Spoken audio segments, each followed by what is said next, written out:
राधे राधे। महाराज जी आपके चरणों में कोटि कोटि प्रणाम।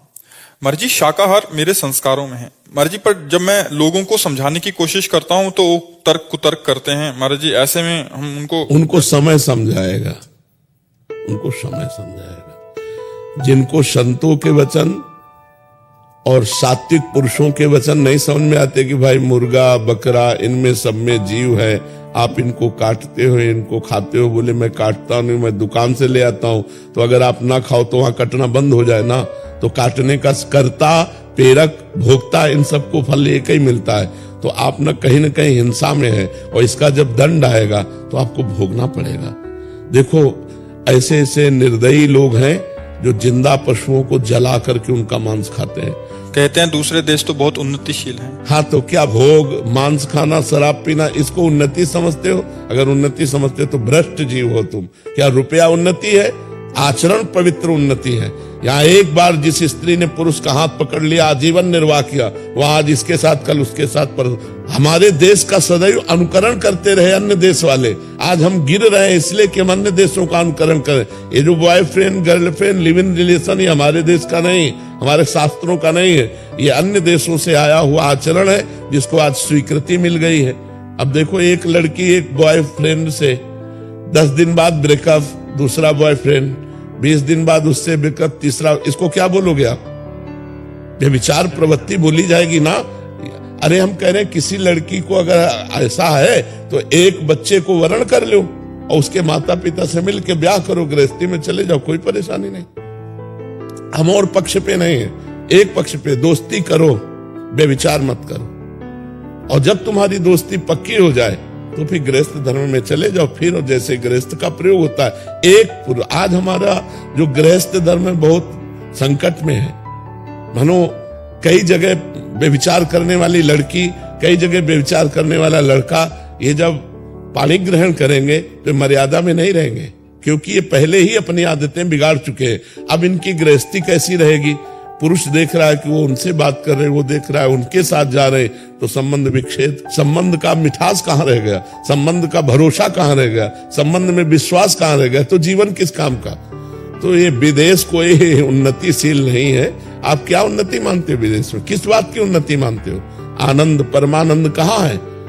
अगर यही उन्नति है तो हमारे पास विदेशी लोग आकर के क्यों बैठते हैं? क्यों जानना चाहते हैं कि तुम किस आनंद में हो? अरे तुम भारतवासी हो, अपने गर्व में रहो, अपने धर्म में रहो, अपनी महिमा में रहो, दूसरों की बातें मत देखो।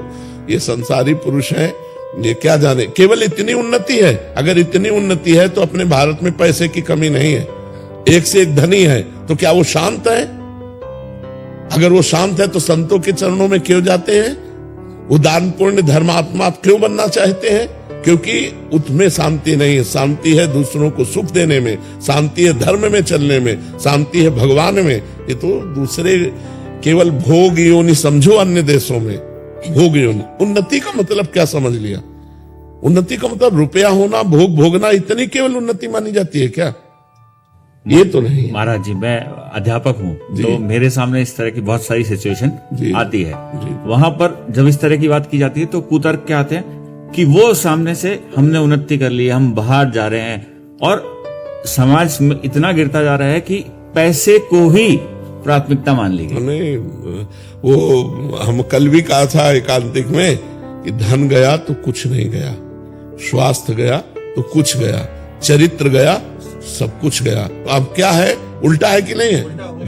हाँ, तो अब ये बुद्धि भ्रष्ट हो रही है, यूथ की भी हो रही है। हाँ, अब आप देखो बूढ़े माता पिता जिनको सुविधा चाहिए, जिनको तुम्हारा प्यार चाहिए, वो घर में सड़ रहे हैं और तुम आनंद ले रहे हो देश विदेश में अपने कर्तव्यों का त्याग करके। तो विदेशी पद्धतियां हमारे देश की नहीं, हमारा धर्म प्रधान देश है। ये मूर्ख लोग हैं जो दूसरे का अनुकरण करके उनकी उन्नति मानते हो, अपनी अवन्नति मानते हैं। अरे हम नमक रोटी खाते हैं लेकिन धर्म से जीते हैं। हम तो गए नहीं, लेकिन जैसा सुना है नहीं ऐसी है महाराज जी। मैं 25 साल से बाहर रह रहा हूँ, लेकिन जो आप बोल रहे हो वो ऐसा ही है। नहीं ऐसा ही है। हाँ, क्योंकि हमने सुना है, हम कभी गए तो है नहीं हो, हमें पता नहीं। तो फिर क्या मतलब? फिर क्या?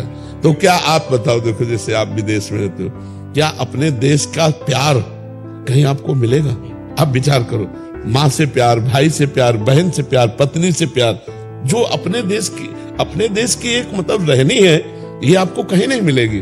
भला ऐसा कोई जीवन होता तुम जिसे उन्नति मान रहे हो, हमारे लिए वो तिरस्कार के योग्य है, हमारे लिए वो निंदनीय विषय है जिसे तुम उन्नति मान रहे हो। यही तो नौजवानों की बुद्धि भ्रष्ट हो गई है और वही आचरण लाना चाहते हैं अपने देश में। तो नई पीढ़ी जो गिरती जा रही है उसका कारण क्या? कितने बच्चे डिप्रेशन में हो रहे हैं, बहुत अच्छा महाराज जी। हमारे सामने नौजवान आते हैं जो डिप्रेशन में हो रहे हैं, उसका कारण क्या है? यही व्यभिचार, यही व्यसन, यही गंदा चिंतन। नहीं तो आप देखो, हम गांव में पैदा हुए हैं, 50 गांव में ऐसे जो कुश्ती लड़ने वाले, 50 गांव में स्वस्थ, कभी डिप्रेशन शब्द नहीं सुना, कभी डिवोर्स शब्द नहीं सुना, कभी हार्ट फेल शब्द नहीं सुना।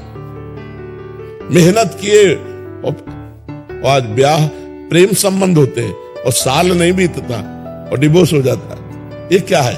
ये क्या चरित्र है?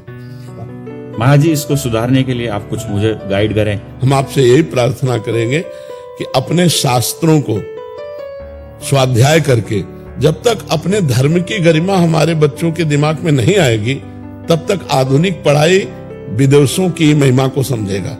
आधुनिक पढ़ाई, और अगर अध्यात्म की बात आवे तो समझ में आ जाए। अगर हमारी बच्चियां सावित्री जी, अनसुईया जी, इनके चरित्रों को पढ़े तो समझे। हमारे बच्चे धर्म से चलें, हरिश्चंद्र आदि के पावन चरित्रों को पढ़ें, धर्म से जो अपने जीवन व्यतीत करने वाले रहे। आप सोचो, एक कबूतर की रक्षा के लिए महाराज शिवी ने अपने शरीर को काट के रख दिया, और यहाँ कबूतर और मुर्गा मुर्गी के लिए कैसे कैसे व्यवहार कर रहे हैं।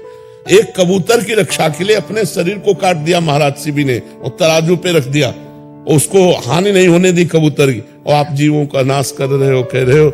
कुछ लोग तर्क रखते हैं कि अगर हम मुर्गा मुर्गी नहीं खाएंगे तो बहुत बढ़ जाएंगे जगत में, फिर इनका विनाश कैसे हो? तो विनाश का सेवा तो भगवान शंकर को है, पालन की सेवा हरि को है, और सृष्टि रचने की सेवा भगवान ब्रह्मा जी को है। ये मूर्ख लोग जानते नहीं। अगर नाम जप करें और 10 मिनट सत्संग को सुने या शास्त्र स्वाध्याय करें तो जरूर बुद्धि परिवर्तित हो जाएगी। ब्रह्मचर्य की कमी के कारण हमारी बुद्धि रजोगुणात्मक होती चली जाती है और वो व्यसनों में उतर जाती है, और व्यसन और ब्रह्मचर्यहीनता ये धर्म रहित कर देते हैं। पर हम आपको धन्यवाद देते हैं, आप हमारे राष्ट्र के भविष्य के सुधारने वाले हैं, क्योंकि हमारे राष्ट्र के भविष्य बच्चे हैं। इन्हीं में कोई मेले बनेगा, कोई सांसद बनेगा, कोई मंत्री बनेगा। अगर ये चरित्रवान होंगे, धर्मवान होंगे, तो किसी भी पद में जाएंगे तो हमारे राष्ट्र की शोभा होंगे, राष्ट्र की सुरक्षा होंगे। और अगर भ्रष्ट पदाधिकारी हुआ तो नष्ट करने वाला ही होता है। तो बच्चे स्कूल से ही चरित्रवान बनते हैं। तो आप प्रथम गुरु हैं जो उनके चरित्र को प्रकाशित करने वाले हैं। तो आप प्रयास रखिए, भगवान से प्रार्थना करते रहिए और अध्यात्म को जोड़िए। आधुनिक पढ़ाई के साथ यदि अध्यात्म जुड़ेगा तो सुधार होगा। केवल आध्यात्मिक नहीं चल पाएगा क्योंकि उनको आधुनिकता की जरूरत है, और केवल आधुनिकता नहीं चल पाएगी क्योंकि अध्यात्म के बिना उसको सही ढंग सही मार्ग नहीं मिल पाएगा। पूरा अध्यात्म ही नहीं चला पाएंगे, वो तो हम लोगों का विषय है। केवल अध्यात्म में चलना, आधुनिक और अध्यात्म दोनों मिलके चलें तो बहुत समाज की उन्नति हो जाए।